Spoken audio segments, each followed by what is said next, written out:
La cigarra. 1. Todos los amigos y conocidos de Olga Ivanovna estaban en su boda. Obsérvenlo bien. ¿Verdad que hay algo personal en él?, decía ella a sus amigos, indicando con la cabeza a su marido, como si deseara explicar por qué se había casado con un hombre simple, común y para nada destacado. Osip Stepanich Dimov, su marido, era médico y poseía el rango de consejero titular. Prestaba servicio en 2 hospitales, en uno como médico interno supernumerario y en el otro como director. Todos los días, desde las 9 de la mañana hasta el mediodía, atendía a los enfermos y cumplía sus tareas en la sala. Por la tarde tomaba el tranvía de los caballos e iba al otro hospital, donde hacía la autopsia de los enfermos que habían fallecido. Su trabajo particular era ínfimo, de unos 500 rublos al año. Esto era todo. ¿Qué más se puede decir de él? Sin embargo, Olga Ivanovna, sus amigos y sus conocidos eran personas no del todo comunes. Cada uno de ellos se destacaba en algo y era, en cierta medida, conocido. Tenía un nombre y se consideraba una celebridad, o si acaso todavía no era célebre, constituía una brillante esperanza para el futuro. Un actor del teatro dramático de gran talento, reconocido desde hacía tiempo, hombre elegante, inteligente y modesto, enseñaba a Olga Ivanovna el arte escénico. Un cantante de ópera, gordo y bonachón, afirmaba, suspirando, que Olga Ivanovna se anulaba a sí misma. De haber sido menos perezosa y más tenaz, hubiera podido ser una destacada cantante. Había también varios pintores, encabezados por el paisajista y animalista Ryabovsky, un joven rubio, muy buen mozo, de unos 25 años, que exponía con éxito y que había vendido su último cuadro por 500 rublos. Él acostumbraba a corregir los bocetos que hacía Olga Ivanovna y le decía que era posible esperar de ella resultados positivos. Un violonchelista, cuyo instrumento lloraba, confesaba francamente que entre todas las mujeres que conocía, la única que sabía acompañarlo era Olga Ivanovna. Había también un escritor joven, pero ya conocido, que escribía novelas, obras de teatro y cuentos. ¿Quién más? Bueno, también Vasily Vasilievich, un hacendado, ilustrador aficionado y viñetista que sentía profundamente el antiguo estilo ruso y los poemas épicos populares. Realizaba verdaderos milagros sobre el papel, la porcelana y los platos ahumados. En este mundillo artístico, libre y mimado por la suerte que no recordaba, siendo incluso discreto y correcto, la existencia de los médicos salvo durante una enfermedad y para el cual el nombre de Dimov resultaba tan indiferente como el de un Sidorov o de un Tarasov cualquiera. Dimov parecía una figura extraña, molesta y pequeña, aunque era alto y de hombros anchos. Daba la impresión de que llevara puesto un frac ajeno y tuviera barbita de almacenero. Aunque de haber sido escritor o pintor se hubiera dicho de él que con su barbita hacía recordar a Zola. El actor decía a Olga Ivanovna que, con sus cabellos de lino y el traje de novia, se parecía mucho a un esbelto cerezo en primavera, cuando está totalmente cubierto de blancas y suaves flores. Escúcheme, replicó Olga Ivanovna tomándole por la mano. Le voy a contar cómo ocurrió todo esto. Escuche, escuche. Quiero aclarar que mi padre trabajaba con Dimov en el mismo hospital. Cuando mi pobre padre se enfermó, Dimov hizo guardia junto a su cama durante días y noches enteras. Tanta abnegación. Escuche, Ryabovsky, escritor, escuche usted también, que es muy interesante. Acérquese más. Cuánta abnegación y cuánta compasión sincera. Yo tampoco dormía por las noches, las que pasaba junto a mi padre, y de pronto, ¡zas!, vencía el joven héroe. Mi Dimov se zambulló hasta las orejas. Sinceramente, el destino es a veces muy caprichoso. Bueno, luego de morir mi padre, él venía a verme de vez en cuando. Nos encontrábamos en la calle y en una hermosa noche, de pronto, ¡zas!, se me declaró, como un rayo. Lloré toda la noche y me enamoré tremendamente. Y me convertí en su esposa, como ustedes ven. ¿Verdad que hay en él algo fuerte, potente, como de oso?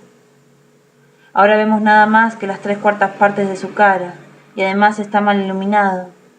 Pero cuando gira, miren bien su frente. Grabovski, ¿qué me dice usted de esta frente? Dimov, estamos hablando de ti, gritó el marido. Ven aquí, ofrece tu honrada mano a Ryabovsky, así, sean amigos. Dimov tendió la mano a Ryabovsky y dijo con una sonrisa ingenua y bondadosa: Mucho gusto. Conmigo egresó también un tal Ryabovsky. ¿No será pariente suyo? 22 años tenía Olga Ivanovna, Dimov 31. Después de la boda llevaron una vida espléndida. Olga Ivanovna adornó todas las paredes de la sala con bocetos propios y ajenos, enmarcados y sin marcos, mientras que cerca del piano y los muebles dispuso una linda mezcolanza de sombrillas chinas, caballetes, trapitos multicolores, puñales, estatuillas, fotografías. En el comedor cubrió las paredes con láminas estampadas, colgó las zapatillas y las hoces. En un rincón puso la guadaña y el rastrillo y logró así un comedor de estilo ruso. En el dormitorio, para darle aspecto de gruta, recubrió el cielo raso y las paredes con paño oscuro. Colgó sobre las camas un farol veneciano y cerca de la puerta colocó una figura con una alabarda. Todos opinaban que los recién casados tenían un hogar muy simpático. Todos los días, después de levantarse de la cama, a eso de las 11, Olga Ivanovna tocaba el piano o, si había sol, pintaba alguna cosa al óleo. Después de las 12 iba a la casa de su modista. Debido a que tenían muy poco dinero que alcanzaba apenas para los gastos indispensables, tanto ella como su modista debían recurrir a toda clase de astucias para que pudiera aparecer con vestidos nuevos y asombrar con su elegancia.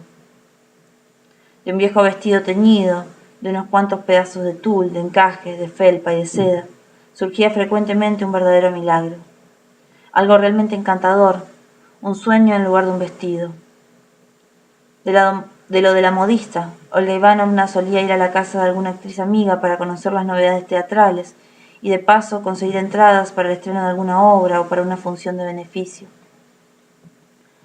De la casa de la actriz había que ir al estudio del pintor o a una exposición, luego a la casa de alguna celebridad, ya fuese para hacer una invitación, devolver una visita o simplemente para conversar un rato.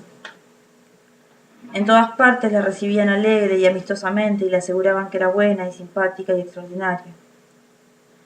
Aquellos a quienes ella llamaba célebres y grandes la acogían como un igual y le auguraban al unísono que con su talento, su gusto y su inteligencia podía obtener grandes resultados si no derrochaba sus habilidades en vano. Ella cantaba, tocaba el piano, pintaba al óleo, esculpía, tomaba parte en los espectáculos de aficionados, y todo esto no lo hacía de cualquier forma, sino con talento. Así fabricaba farolitos para la iluminación, así se disfrazara o anudara a alguien la corbata. Todo le salía con un arte, una gracia y una exquisitez extraordinaria. Pero ningún talento suyo era tan brillante como su capacidad de trabar rápido conocimiento y estrechar relaciones con personas famosas. En cuanto alguien se daba a conocer en alguna medida, de inmediato conseguía serle presentada, y el mismo día trababa amistad con él y lo invitaba a su casa. Deificaba a las personas célebres, se enorgullecía de ellas y las veía en sueños todas las noches. Estaba sedienta de ellas y nunca podía aplacar su sed. Se marchaban los viejos y se perdían en el olvido. Para reemplazarlos venían los nuevos, pero también a estos ella se acostumbraba pronto o la decepcionaban. Entonces comenzaba a buscar ávidamente nuevos y nuevos personajes. Los encontraba y volvía a buscarlos. ¿Para qué? Después de las 4 de la tarde comía en su casa. La sencillez, el sentido común y la bondad de su marido la conmovían y la llenaban de entusiasmo. Muchas veces se levantaba de un salto, abrazada impulsivamente su cabeza y la cubría de besos. Dimov, le decía, eres un hombre inteligente y noble, pero tienes un defecto muy grande. No sientes ningún interés por el arte, rechazas la música y la pintura. No las entiendo, contestaba él con mansedumbre. Toda mi vida estuve ocupado con las ciencias naturales y la medicina y no tuve tiempo para interesarme por las artes. Pero eso es terrible, Dimov. ¿Por qué? Tus amigos no conocen las ciencias naturales ni la medicina y a pesar de ello, tú no se los reprochas. Cada cual con lo suyo. Yo no entiendo los paisajes ni las óperas, pero opino lo siguiente. Si hay personas inteligentes que les dedican toda su vida, y si hay personas inteligentes que pagan por ellos mucho dinero, quiere decir entonces que son necesarios. Yo no los comprendo, pero no comprender no quiere decir rechazar. Permite que yo estreche tu honrada mano. Después de comer, Olga Ivanovna salía de visita a la casa de unos amigos, después iba al teatro o al concierto y volvía a casa pasada la medianoche. Así todos los días. Los miércoles organizaba veladas en su casa. En dichas veladas, la dueña de casa y los invitados, en vez de jugar a los naipes y bailar, se divertían dedicándose a diversas artes. El actor dramático recitaba, el cantante cantaba, los pintores dibujaban en los álbumes que Olga Ivanovna tenía en grandes cantidades. El violonchelista tocaba y la dueña también dibujaba, esculpía, cantaba y acompañaba al piano. En las pausas entre pintura, lectura y música, se hablaba y discutía sobre literatura, teatro y pintura. No había damas, ya que Olga Ivanovna las consideraba aburridas y vulgares a todas, excepto a las actrices y a su modista. Ninguna velada transcurría sin que la dueña de casa no se estremeciera a cada timbrazo, diciendo con una expresión victoriosa en la cara: «Es él», entendiendo por él alguna nueva celebridad invitada. Dimov no se encontraba en la sala y nadie se recordaba de su existencia, pero a las 11:30 en punto abríase la puerta que daba al comedor y aparecía Dimov con su sonrisa bondadosa y mansa, y decía, frotándose las manos: «Señores, por favor pasen a tomar un bocado». Todos iban al comedor y siempre veían sobre la mesa lo mismo: una fuente de ostras, jamón o ternera, sardinas, queso, caviar, hongos, vodka y 2 jarras de vino. «Mi querida maître d'hôtel», exclamaba jubilosamente Olga Ivanovna juntando las manos. «Eres realmente encantador. Señores, miren su frente. Dimov, ponte de perfil. Miren, señores. Tiene cara de tigre de Bengala, pero su expresión es bondadosa y simpática, como la de un ciervo. Oh, querido mío». Los invitados comían y mirando a Dimov pensaban: «Realmente es un hombre simpático». Pero pronto se olvidaban y seguían hablando de teatro, de música y de pintura. Los jóvenes esposos eran felices y su vida transcurría plácidamente. Con todo, la tercera semana de su luna de miel fue más bien triste. En el hospital, Dimov se contagió de erisipela, guardó cama durante 6 días y tuvo que cortar completamente sus hermosos cabellos negros.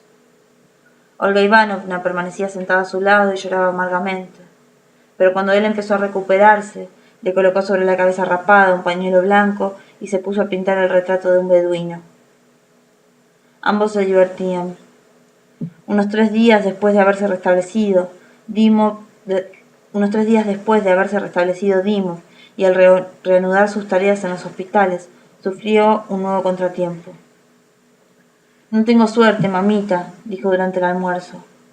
«Hoy hice 4 autopsias y me corté 2 dedos. No lo noté hasta llegar a casa». Olga Ivanovna se asustó, pero él sonrió y le dijo que eran pequeñeces y que no era la primera vez que se cortaba las manos al hacer las autopsias. «Me dejo llevar por el entusiasmo, mamita, y me distraigo».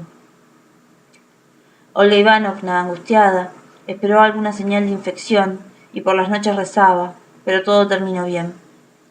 Entonces volvió a fluir la vida plácida y dichosa, sin tristezas ni sobresaltos.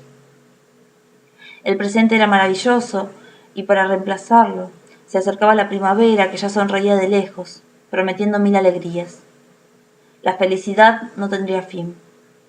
En abril, en mayo y en junio, una dacha lejos de la ciudad, paseos, bocetos, pesca, ruiseñores.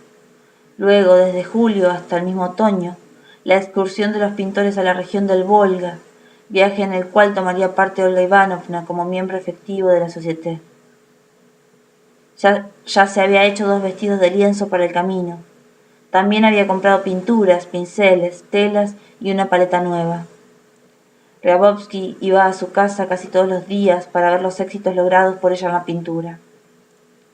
Cuando ella le mostraba su trabajo, aquel se metía las manos en los bolsillos, apretaba con fuerza los labios, resoplaba y decía: «Veamos. Esta nube es muy chillona. Su iluminación no es crepuscular. El primer plano está un poco desdibujado y no es lo que debería ser, ¿comprende? En cuanto a la isba, parece haberse atragantado con alguna cosa y ahora chilla lastimosamente. Ese ángulo tiene que ser más oscuro, pero en general está bastante bien. La felicito».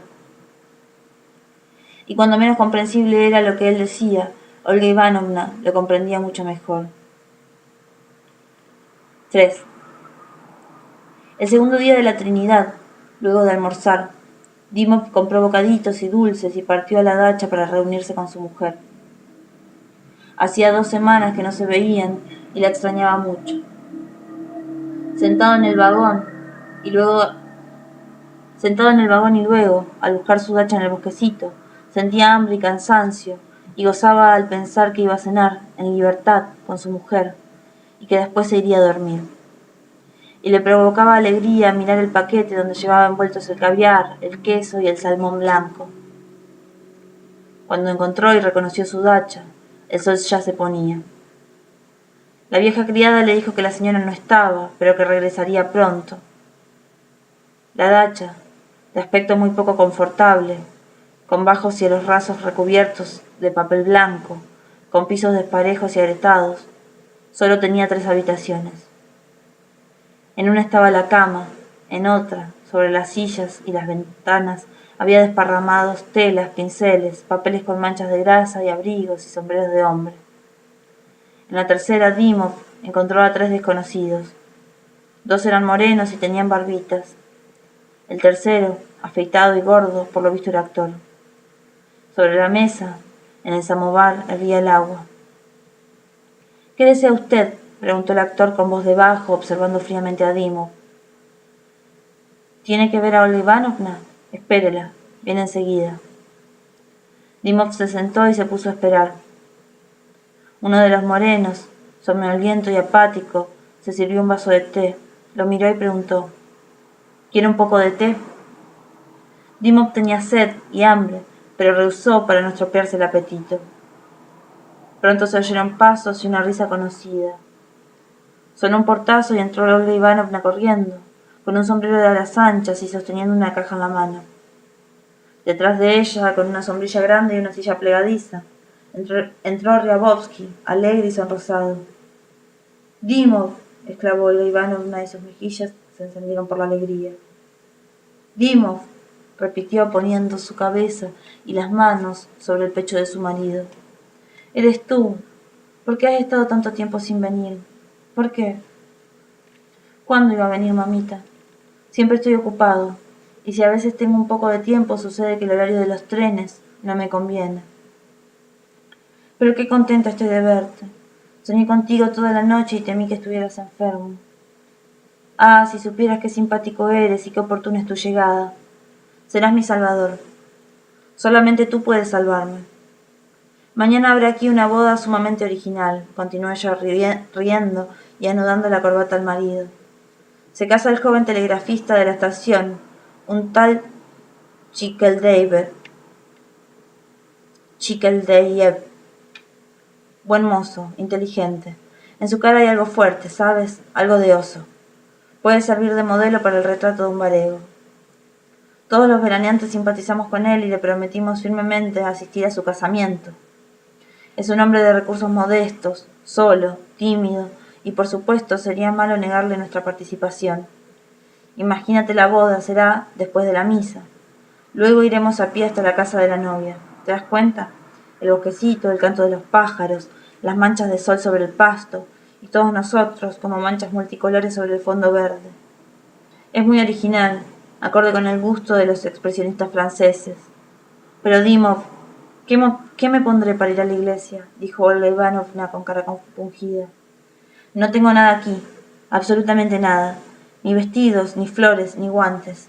Tienes que salvarme. Si has venido, significa que el mismo destino dispone que me salves. Llévate las llaves, querido. Regresa a casa y saca mi vestido rosado del guardarropa. Tú lo conoces, está colgado en primer lugar.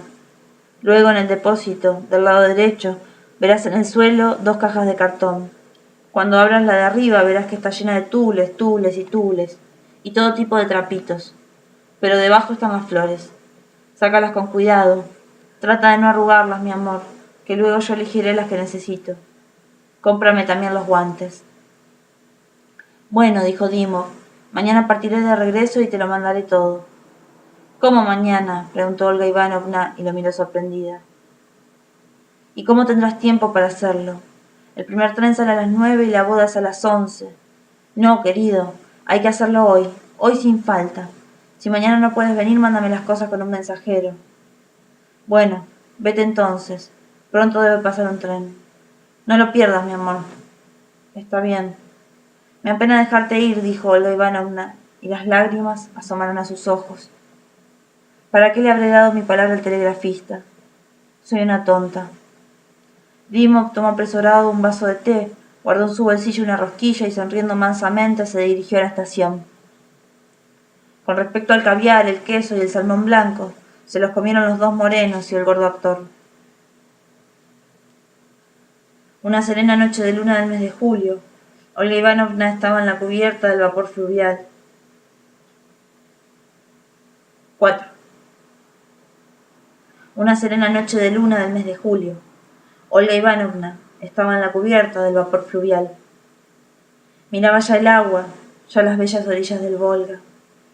A su lado estaba Ryabovsky, quien le decía que las negras sombras sobre el agua no eran sombras, sino un ensueño, y que a la vista del agua hechicera, con su brillo fantástico, de ese cielo abismal y de esas tristes y pensativas orillas, sabedores de la superficialidad de nuestras vidas y de la existencia de lo sublime, eterno y beatífico, uno sentía anhelo de olvidarlo todo, de morir, de llegar a ser un recuerdo. El pasado era trivial y aburrido, el futuro carecía de importancia, mientras que esta divina noche, única en la vida, iba a terminar pronto diluyéndose en la eternidad. Entonces, ¿para qué vivir? Olga Ivanovna escuchaba la voz de Ryabovsky, o bien el silencio de la noche, y pensaba que era inmortal, que no moriría nunca. Las aguas del color turquesa, como antes jamás las había visto, el cielo, las orillas, las negras sombras y una inexplicable alegría que impregnaba su alma, le decían que llegaría a ser una gran pintora y que en algún lugar, más allá de aquella lejanía, más allá de la noche de luna, en el espacio infinito, le esperaban el éxito, la gloria, el amor del pueblo. Miraba a lo lejos durante largo rato, sin pestañear, imaginando multitudes, luces, solemnes sones de música, exclamaciones de júbilo, y viéndose a sí misma con vestido blanco y cubierta con las flores que caían sobre ella de todas partes. También pensaba que a su lado, apoyado en la borda, estaba un verdadero gran hombre, un genio, un elegido de Dios. Todo lo que él había creado hasta entonces era bello, novedoso y magnífico, y lo que crearía con el tiempo, cuando la madurez afirmase su excepcional talento, y sería asombroso, inmenso, y esto se notaba en su rostro, en su manera de expresarse y en su actitud hacia la naturaleza. Él hablaba a su manera, en su lenguaje, de las sombras, de los matices crepusculares, del claro de luna, de modo involuntariamente se sentía el hechizo de su poder sobre la naturaleza. Él mismo era muy hermoso, original, y su vida independiente, libre y ajena a todo lo ordinario, parecía la de un pájaro. Empieza a refrescar, dijo Olga Ivanovna, estremeciéndose.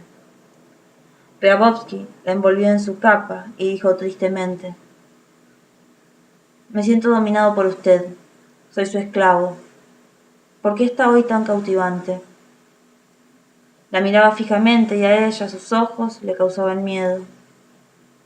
La amo. La amo con locura, susurró. Dígame una sola palabra y dejaré de vivir.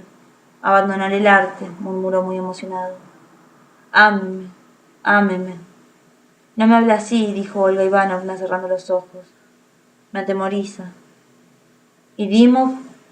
¿Qué Dimov? ¿Por qué Dimov? ¿Qué tengo que ver yo con Dimov?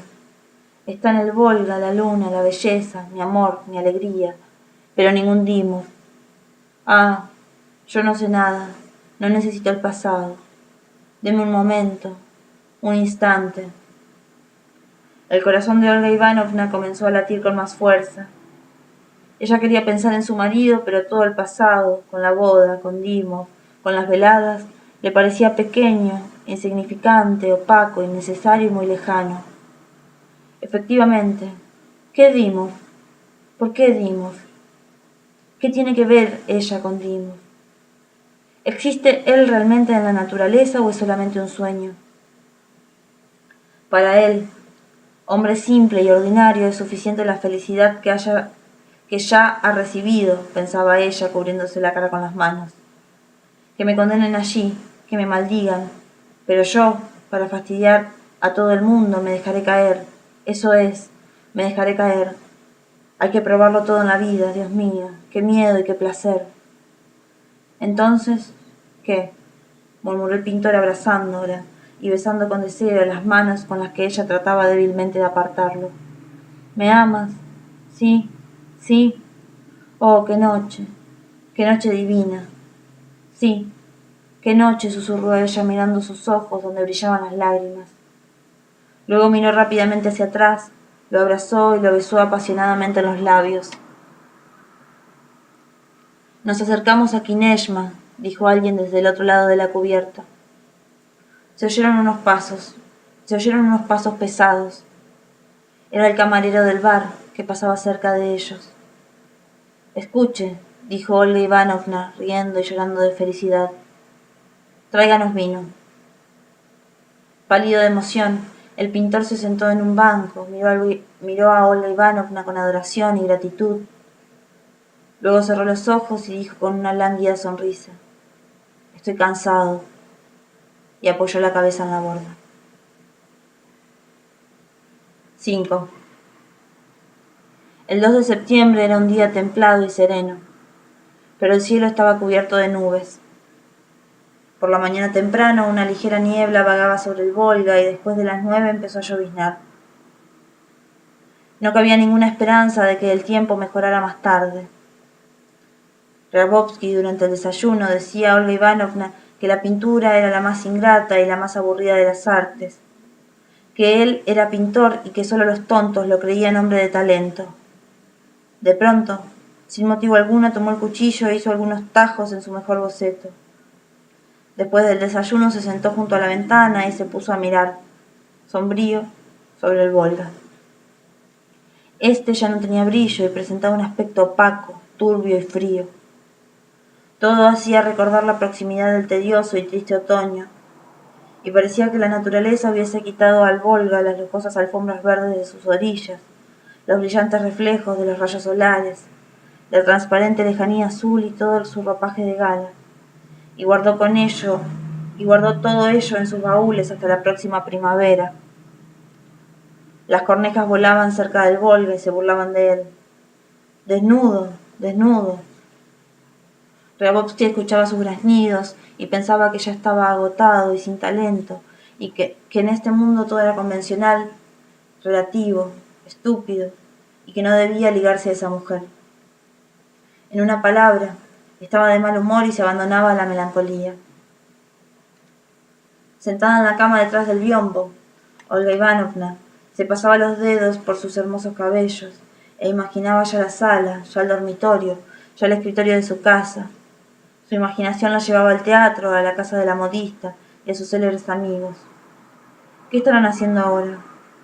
¿Se acordarían de ella? La temporada había comenzado ya y era hora de pensar en las veladas. Y Dimov, querido Dimov, con su infantil y quejumbrosa mansedumbre le piden sus cartas que vuelva a casa lo antes posible.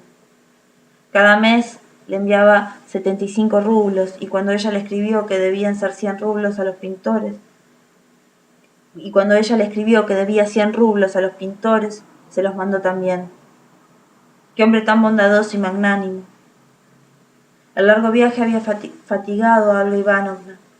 Se aburría y deseaba alejarse de los mujiks y del olor a humedad del río, y de liberarse de esa sensación física de física suciedad que experimentaba constantemente, alojándose en las isbas campesinas y yendo de una aldea a otra. Si Grabovski no hubiera dado a los pintores su palabra de honor de que se quedaba aquí hasta el 20 de septiembre, hubieran podido irse hoy mismo. Hubiera sido maravilloso. Dios mío, gimió Grabovski, ¿cuándo por fin habrá sol? No puedo continuar un paisaje soleado, sin sol. Tú tienes un boceto con cielo nublado, dijo Olga Ivanovna saliendo detrás del biombo. En el plano derecho está el bosque, en el izquierdo hay un rebaño de vacas y de gansos, ¿recuerdas? Ahora podrías terminarlo. Va, el pintor frunció el ceño. Terminarlo. ¿Acaso cree usted que soy tan estúpido como para no saber lo que debo hacer? ¿Cómo has cambiado? Suspiró Olga Ivanovna. Y bueno. A Olga Ivanovna le temblaban los labios. Dio unos pasos hacia la estufa y empezó a llorar. Claro, solo faltaban las lágrimas. Basta ya. Yo tengo 1000 motivos para llorar y sin embargo no lloro. 1000 motivos, exclamó Olga Ivanovna. El motivo principal es que usted ya está cansado de mí. Sí, dijo ella y comenzó a sollozar. Usted tiene vergüenza de nuestro amor. Esa es la verdad.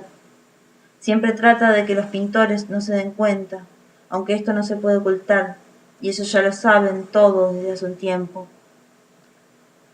Le pido una sola cosa, Olga, dijo el pintor con voz suplicante y poniéndose una mano en el corazón. Una sola cosa. No me torture. Es todo cuanto necesito de usted.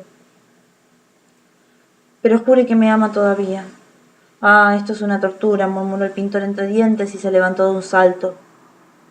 No tendré otra alternativa que tirarme al Volga o volverme loco. Déjeme en paz.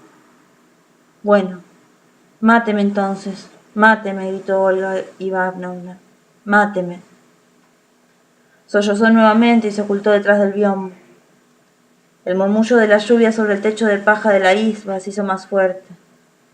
Grabovski se llevó las manos a la cabeza y se puso a caminar por la habitación.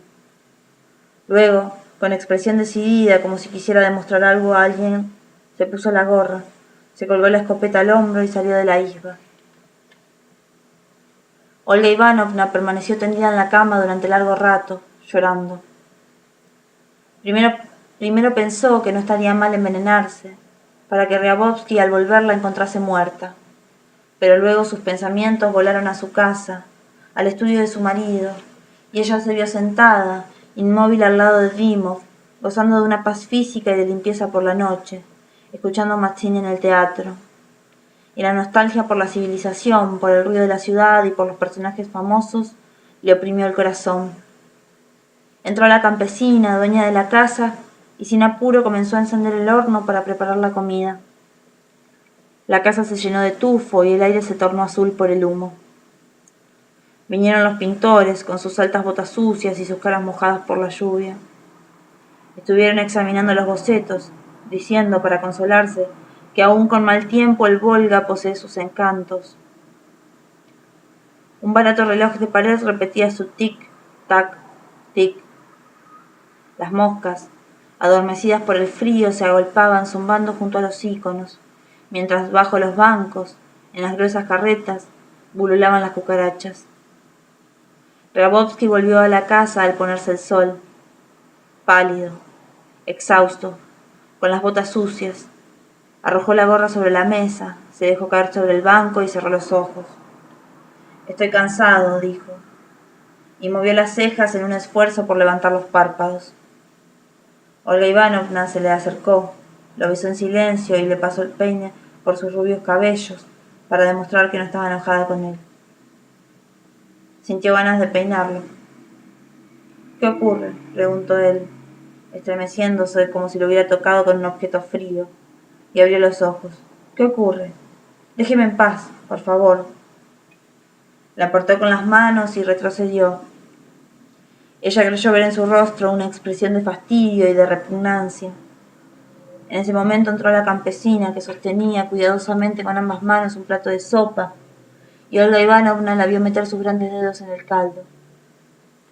La sucia campesina, la sopa de repollo que Ryabovsky comenzó a comer con avidez, la isba y toda aquella vida que al comienzo le gustaba por su sencillez y su pintoresco desorden, ahora le parecieron horribles. Se sintió de repente ofendida y dijo fríamente: «Debemos separarnos por un tiempo, pues si no llegaremos a pelear seriamente debido al tedio. Esto ya me cansa. Me iré hoy mismo». «¿De qué modo? ¿Montando un caballito de madera?» «Hoy es jueves, así que a las 9:30 llega el vapor».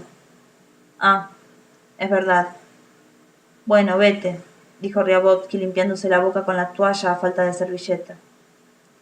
«No tienes nada que hacer aquí y te aburres. Hay que ser muy egoísta para retenerte. En marcha, pues. Nos veremos después del 20». Olga Ivanovna hacía los baúles con alegría y hasta las mejillas se le encendieron de satisfacción. ¿Será posible, se preguntaba, que pronto pinte en la sala, duerma en el dormitorio y almuerce con mantel? Sintió el corazón aliviado y ya no estaba enojada con el pintor. «Aquí te dejo las pinturas y los pinceles, Ryabuya», le dijo. «Lo que quede me lo traerás. Ten cuidado. No te hagas el haragán ni te pongas melancólico sin mí. Debes trabajar. Eres un buen muchacho, Ryabuya». A las 9 Ryabovsky la besó, según ella pensó, para no tener que besarla en el barco delante de los pintores, y la acompañó hasta el muelle. Poco tiempo después llegó el vapor y ella partió en él. Luego de 2 días y medio llegó a su casa. Sin sacarse el sombrero ni el impermeable, jadeando de emoción, pasó a la sala y llegó al comedor.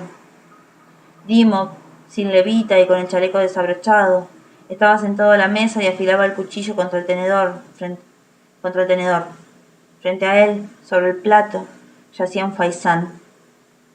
Al entrar en la casa, Olga Ivanovna estaba convencida de que era indispensable ocultárselo todo al marido y que para ello no le faltaran fuerzas ni habilidad, pero ahora, viendo la amplia, feliz y apacible sonrisa y los ojos brillantes y alegres de Dimov, sintió que mentir a este hombre era algo tan infame, repugnante e imposible como calumniar, robar o matar, y en un segundo decidió contarle todo lo ocurrido. Después de dejarse abrazar y besar, se arrodilló delante de él y se tapó la cara. «¿Qué, mamita? ¿Qué?», preguntó él con ternura. «¿Me extrañabas?». Levantó su rostro enrojecido por la vergüenza. Lo miró con expresión culpable y suplicante, pero el miedo y la turbación le impidieron decir la verdad. «No es nada», dijo ella. «No, no es nada». «Vamos, siéntate», animó Dimov a su mujer, levantándola y ayudándola a tomar asiento en la mesa. «Así, come este faisán. Debes tener hambre, pobrecita». Y mientras ella aspiraba ávidamente el aire casero y comía el faisán, él la miraba con dulzura y reía, feliz. 6. A mediados del invierno, Dimov empezó a darse cuenta de que lo estaban engañando. Ya no podía mirar a su mujer a los ojos ni sonreír con alegría al verla, como si él mismo no tuviera la conciencia tranquila. Y para quedarse lo menos posible a solas con ella, invitaba a almorzar frecuentemente a su colega Korostelev, un hombrecito de cabeza rapada y rostro demacrado, quien, al conversar con Olga Ivanovna, desabotonaba, confundido, su chaqueta, volvía a abotonarla y luego empezaba a pellizcar con la mano derecha la guía izquierda de su bigote. Durante el almuerzo, los dos médicos se explayaban acerca de los diafragmas altos, que a veces podían provocar trastornos en el funcionamiento del corazón, o sobre las neuritis múltiples, que últimamente se observaban más a menudo, y comentaban la última autopsia realizada por Dimov, durante la cual éste descubrió en el cadáver un cáncer de páncreas, en lugar de la anemia maligna diagnosticada. Parecía que sostenían una conversación sobre temas de médicos con el único objeto de que Olga Ivanovna tuviera la posibilidad de callar, o sea, de no mentir. Luego de comer, Korostelev se sentaba al piano y Dimov le decía suspirando: «Bueno, veamos, amigo, toca algo triste. Levantando los hombros y separando mucho los dedos, Korostelev tocaba algunos acordes y entonaba con voz de tenor. Enséñame una morada donde no gima el mujik ruso. Entretanto, Dimov suspiraba una vez más, apoyaba la cabeza en el puño y se quedaba pensando. Olga Ivanovna se comportaba últimamente de manera muy imprudente.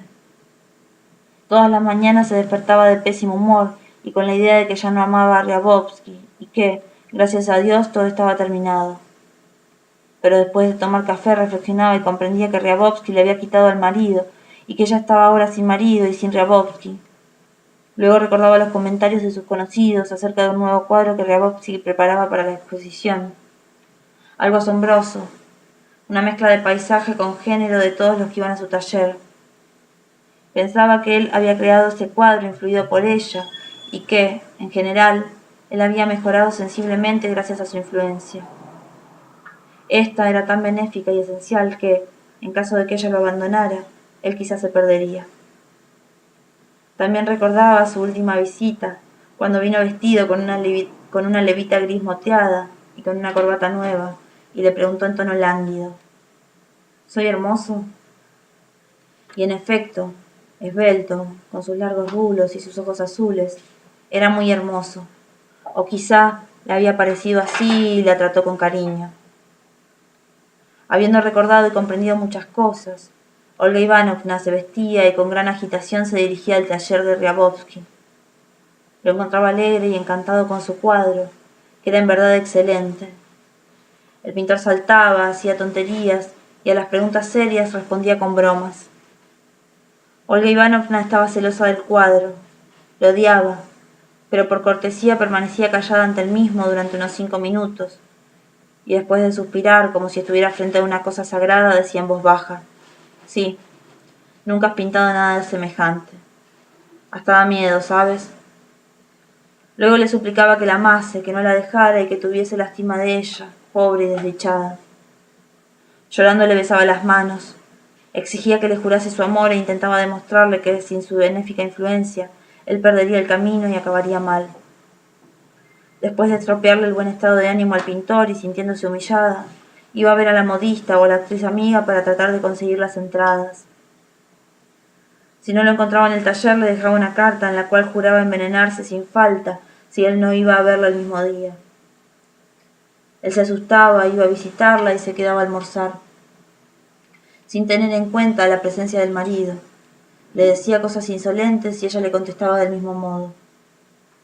Ambos sentían las ataduras que los ligaban y, comprendiendo que eran despóticos y enemigos, se irritaban y en su irritación no notaban que su conducta se volvía indecente, que hasta el rapado de Korostelev se daba cuenta de todo.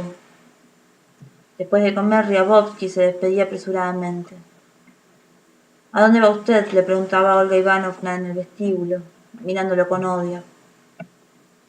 Frunciendo el ceño y entrecerrando los ojos, el pintor nombraba a alguna dama conocida de ambos. Era evidente que lo hacía para molestarla y burlarse de sus celos. Ella iba a su dormitorio y se echaba en la cama. Los celos, el fastidio, la humillación y la vergüenza la hacían morder la almohada y llorar en voz alta. Dimov dejaba a Korostelev en la sala, se dirigía al dormitorio y, confundido y desconcertado, le decía en voz baja: no llores fuerte, mamita. ¿Para qué? Estas cosas es mejor callarlas. No deben trascender. Lo ocurrido ya no se puede remediar, ¿sabes? No sabiendo cómo dominar los agobiantes celos, que incluso le causaban un fuerte dolor de cabeza, y creyendo que la situación podía arreglarse todavía, ella se lavaba, empolvaba su llorosa cara y volaba a la casa de la dama conocida. Al no encontrar allí a Ryabovsky, iba a ver a otra y luego a otra más. Al principio sentía vergüenza por realizar estos viajes, pero con el tiempo se acostumbró y hubo veces en que en una sola noche había recorrido todos los domicilios de todas sus conocidas para encontrar a Ryabovsky y todos se daban cuenta de ello. Una vez, hablando con Ryabovsky sobre su marido, le dijo: este hombre me agobia con su magnanimidad. Esta frase le gustó tanto que al encontrarse con los pintores que conocían su romance con Ryabovsky, cuando les hablaba de su marido, hacía un ademán enérgico y le decía: «Este hombre me agobia con su magnanimidad». En cuanto a lo demás, la vida transcurría del mismo modo que el año anterior. Cada miércoles las veladas, el actor recitaba, los pintores dibujaban, el violonchelista tocaba, el cantante cantaba, invariablemente a las 11:30, se abrió la puerta del comedor y Dimov, sonriendo, decía: «Señores, por favor, pasen a tomar un bocado». Tal como antes, Olga Ivanovna buscaba grandes personajes, los encontraba, y al no sentirse satisfecha seguía buscándolos. Tal como antes, todas las noches volvía a casa muy tarde, pero Dimov no dormía como el año anterior, sino que estaba trabajando en su escritorio. Se acostaba a eso de las 3 y se levantaba a las 8. Una noche, cuando ella estaba de pie ante el espejo, vistiéndose para ir al teatro, entró en el dormitorio Dimov. Vestía frac y corbata blanca. Sonreía y miraba a su mujer a la cara, con alegría igual que antes. Su rostro estaba radiante.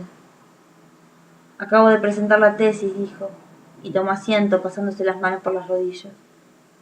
«¿Te fue bien?», preguntó Olga Ivanovna. «Oh, sí», rió Dimov y estiró el cuello para ver en el espejo la cara de su mujer, que seguía de espaldas a él arreglándose el peinado. «Oh, sí», repitió. «¿Sabes? Es posible que me ofrezcan la cátedra de patología general. Huele a eso». Por su cara, feliz y resplandeciente, se notaba que si Olga Ivanovna hubiese compartido su alegría y su triunfo, él le hubiera perdonado todo, tanto en el presente como en el futuro. Pero ella no sabía bien que era una cátedra o la patología general, y además, temiendo llegar tarde al teatro, no dijo nada. Dimov se quedó sentado unos minutos, sonrió con aire culpable y salió. 7. Fue un día por demás agitado. Dimov tenía un fuerte dolor de cabeza. Por la mañana no tomó el desayuno ni fue al hospital. Permaneció todo el tiempo acostado sobre el diván en su escritorio. Después de las 12, Olga Ivanovna, como de costumbre, fue a lo de Ryabovsky para mostrarle el boceto de una natura en muerte. Y preguntaba por qué no había ido a su casa el día anterior. El boceto le parecía insignificante. Simplemente lo había hecho como un pretexto más para visitar al pintor. Entró sin tocar el timbre y cuando se estaba quitando las galochas en el vestíbulo, oyó desde el taller un leve sonido de apresurados pasos y el rumor de un vestido. Al asomarse rápidamente al taller, solo alcanzó a ver el vuelo fugaz de un trozo de pollera marrón que desapareció detrás de un gran cuadro cubierto hasta el suelo, junto con el caballete con percalina negra. Sin duda era una mujer la que se escondía. Cuántas veces la misma Olga Ivanovna se había guiado detrás de ese cuadro. Ryabovsky, evidentemente confuso, se mostró sorprendido y tendiéndole ambas manos le dijo con una forzada sonrisa: «Ah, me alegra mucho. ¿Qué cuenta de bueno?». Los ojos de Olga Ivanovna se llenaron de lágrimas. Sentía vergüenza y amargura. Ni por 1.000.000 se sentiría dispuesta a hablar en presencia de una mujer extraña, de una rival que estaba detrás del cuadro, seguramente riéndose interiormente con malicia. «Le traje un boceto», dijo tímidamente con un hilito de voz, y sus labios temblaron. «Una naturaleza muerta». «Ah, ¿un boceto?». El pintor tomó el boceto y observándolo se dirigió como maquinalmente hacia otro cuarto. Olga Ivanovna lo siguió sin resistencia. «Naturaleza muerta, qué suerte», farfulló Ryabovsky buscando rimas. «Huerta, puerta, tuerta». En el taller volvieron a resonar los presurosos pasos y el rumor del vestido, lo cual significaba que ella se había ido. Olga Ivanovna sentía ganas de gritar, de golpear al pintor en la cabeza con algo pesado e irse, pero a través de las lágrimas no veía nada. Aplastada por la vergüenza, Olga Ivanovna se sentía apenas un pequeño insecto. «Estoy cansado», dijo el pintor con voz lánguida, mientras observaba el boceto y sacudía la cabeza para vencer la modorra. «Es simpático, por supuesto, pero hoy es un boceto. El año pasado fue un boceto y dentro de un mes será un boceto. ¿No le cansa?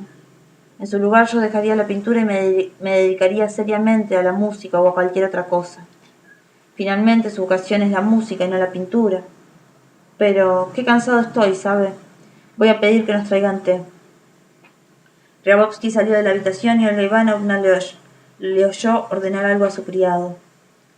Para no despedirse ni entrar en explicaciones, y especialmente para no romper a llorar antes de que volviera el pintor, ella corrió al vestíbulo, se calzó las galochas y salió a la calle. Allí respiró aliviada, sintiéndose para siempre libre de Ryabovsky, de la pintura y de la agobiante vergüenza que la abrumaba en el estudio. Todo había terminado. Fue lo de la modista y luego a la casa de un conocido que acababa de volver de un viaje, y de allí a la casa de música. Durante todo el tiempo pensaba en la carta, fría y seca, plena de dignidad que describiría a Ryabovsky, y en el viaje que realizaría en primavera o en verano a Crimea junto con Dimov, para liberarse allí definitivamente del pasado y comenzar una nueva vida. Regresó a casa tarde, por la noche, y sin cambiarse de ropa se sentó en la sala a escribir la carta. Ryabovsky le había dicho que no era pintora y ella como venganza le escribía ahora que él pintaba siempre lo mismo, todos los años, y que decía siempre lo mismo, todos los días, que se había estancado y que no lograría ya más resultado que el que había dado. Deseaba escribirle también que en muchos aspectos su obra se debía a la influencia de ella y que si él procedía mal, era porque dicha influencia se encontraba paralizada por personas ambiguas, como aquella que se había escondido detrás del cuadro. Mamita, llamó Dimov desde su estudio, sin abrir la puerta. Mamita, ¿qué quieres? Acércate a la puerta pero no entres. Escucha. Hace 3 días me contagié de difteria en el hospital y ahora no me siento bien. Manda a llamar a Korostelev. Enseguida. Como todos los hombres de su amistad, Olga Ivanovna siempre llamaba a su marido no por el nombre sino por el apellido. Su nombre, Osip, no le gustaba, pues la recordaba al criado de Ilestakov y un trabalenguas ruso. Pero ahora exclamó: No puede ser, Osip. Manda a buscarlo. No estoy bien, dijo Dimov del otro lado de la puerta y se le oyó acercarse al diván y acostarse. Manda por él. Sonó sordamente su voz. ¿Qué será?, pensó Olga Ivanovna atemorizada. Debe ser peligroso. Aunque no le hacía falta, tomó una vela y fue al dormitorio. Allí, pensando en lo que debía hacer, se miró sin querer en el espejo. Con su cara pálida y asustada, la chaqueta de hombreras altas, los volados amarillos en el pecho y la pollera de rayas extrañas, se vio horrible y repugnante. De pronto sintió una dolorosa piedad por Dimov, por el infinito amor que le profesaba, por su joven vida y hasta por su huérfana cama, en la que él no dormía desde hacía mucho tiempo. Recordó su sonrisa mansa y resignada. Rompió a llorar con amargura y escribió una carta suplicante a Korostelev. Eran las 2 de la madrugada. 8. Por la mañana, después de las 7, cuando Olga Ivanovna, despeinada y fea, con la cabeza pesada debido al insomnio y con aire culpable, salió del dormitorio, pasó a su lado, dirigiéndose al vestíbulo. Un señor de barba negra, por lo visto, era un médico. Olía a remedios. De pie en la puerta del escritorio estaba Korostelev, quien con la mano derecha se atusaba el bigote izquierdo. Perdóneme, pero no le permitiré entrar, dijo sobriamente. Podría contagiarse. Además no vale la pena. Está delirando. ¿Es la difteria?, preguntó Olga Ivanovna en un susurro. En realidad, a quienes se meten en la cueva del lobo habría que demandarlos judicialmente, farfulló Korostelev sin contestar la pregunta. ¿Sabe usted por qué se contagió? El martes pasado estuvo succionándolo a un niño las secreciones diftéricas a través de un tubito. ¿Para qué? Porque sí. ¡Qué tontería! ¿Es peligroso? ¿Muy peligroso?, preguntó Olga Ivanovna. Sí, dicen que se trata de una forma grave. Habría que mandar a buscar a Shrek. Primero vino un hombrecito pelirrojo, de nariz larga y acento judío. Luego un hombre alto, encorvado, de cabellos negros, parecido a un protodiácono.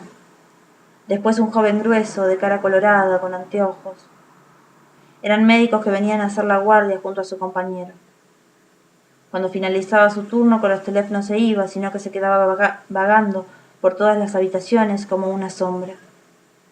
La criada servía té a los médicos y con frecuencia iba corriendo a la farmacia, de modo que no había nadie para limpiar las habitaciones. La casa estaba silenciosa y sombría. Olga Ivanovna se quedaba sentada en su dormitorio pensando que este era un castigo de Dios por haber engañado a su marido. Un hombre taciturno, resignado e incomprensible, despersonalizado por la mansedumbre, sin carácter y débil por ser demasiado bondadoso. Sufría sordamente, sin quejarse, allí en su diván. Pero si este hombre se hubiera quejado, aunque delirando, los médicos de guardia hubiesen comprendido que la difteria no era la única culpable de lo sucedido. También hubieran podido preguntárselo a Korostelev.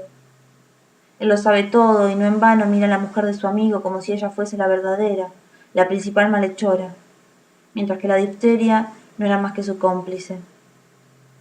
Ella ya no recordaba ni la noche de luna sobre el Volga, ni las declaraciones de amor, ni la poética vida en la aldea, y solo comprendía que por simple capricho, por simple travesura, se había ensuciado íntegra, de la cabeza a los pies, con algo pegajoso y repulsivo que jamás se podría lavar. Ah, qué horrible mentira, pensó al recordar el agitado amor que había tenido con Ryabovsky. Maldito sea todo aquello. A las 4 almorzó con Korostelev, quien no comió nada. Solo bebía vino tinto y fruncía el ceño. Ella tampoco comió. Ya rezaba mentalmente, prometiendo volver a amar a Drimov y serle fiel si él sanaba. Ya se olvidaba por un momento y al mirar a Korostelev pensaba: ¿cómo no se aburre uno de ser un hombre simple, que no se destaca en nada, desconocido y además con cara demacrada y modales torpes? O bien le parecía que Dios iba a matarla en cualquier momento porque ella, por temor al contagio, ni una sola vez había ido a ver al marido a su estudio. Casi siempre la dominaba un sentimiento de sorda congoja, junto con la certidumbre de que su vida ya estaba destrozada y de que no había modo de rehacerla. Después del almuerzo cayó el crepúsculo. Al entrar en la sala, Olga Ivanovna vio a Korostelev dormido en el sofá, con la cabeza apoyada en un almohadón de seda bordado en oro. «Kipua», roncaba, «Kipua». Los médicos que venían a hacer guardia no se fijaban en el desorden. El hecho de que una persona extraña durmiera roncando en la sala, los bocetos en las paredes, la insólita disposición de los objetos y la negligencia en el vestir de la despeinada dueña de casa, nada despertaba ahora el menor interés. Por algún motivo uno de los médicos sin querer se echó a reír y su risa sonó en el aire, tan extraña y tímida que daba miedo. Cuando Olga Ivanovna entró por segunda vez en la sala, Korostelev ya no dormía. Fumaba sentado. «Tiene difteria en la cavidad nasal», dijo en voz baja. «El corazón no funciona bien. En realidad, las cosas andan mal». «¿Y si mandara a buscar Shrek?», dijo Olga Ivanovna. «Ya estuvo aquí. Fue él quien comprobó que la difteria se había pasado a la nariz. ¿Qué puede hacer Shrek? En realidad, ¿qué es Shrek? Nada. Él es Shrek y yo soy Korostelev y eso es todo». El tiempo pasaba con terrible lentitud. Olga Ivanovna, acostada con ropas en la cama, sin arreglar, dormitaba. Le parecía que toda la casa, desde el suelo hasta el techo, estaba ocupada por la enorme masa de hierro y que bastaría sacar este hierro fuera para que todos sintieran alivio y alegría. Al despertar comprendió que eso no era hierro, sino la enfermedad de Drimov. Naturaleza muerta, huerta, pensó volviendo a sumergirse en el sueño. Puerta, tuerta. Y entonces, Shrek, Shrek, Grek, Brek, Krek. ¿Dónde están todos mis amigos? Ellos sabrán que hay desgracia en nuestra casa. Señor, sálvanos, líbranos de Smalf. Shrek, Grek. Otra vez el hierro. El tiempo no pasaba nunca, pero el reloj del piso de abajo daba la hora a menudo. A cada momento sonaba el timbre, llegaban los médicos. La criada entró con un vaso vacío sobre la bandeja y preguntó: «Señora, ¿quiere que haga la cama?». Al no recibir respuesta, salió. Abajo el reloj dio la hora. Surgió la visión de una lluvia sobre el Volga y otra vez entró alguien en el dormitorio. Al parecer, un extraño.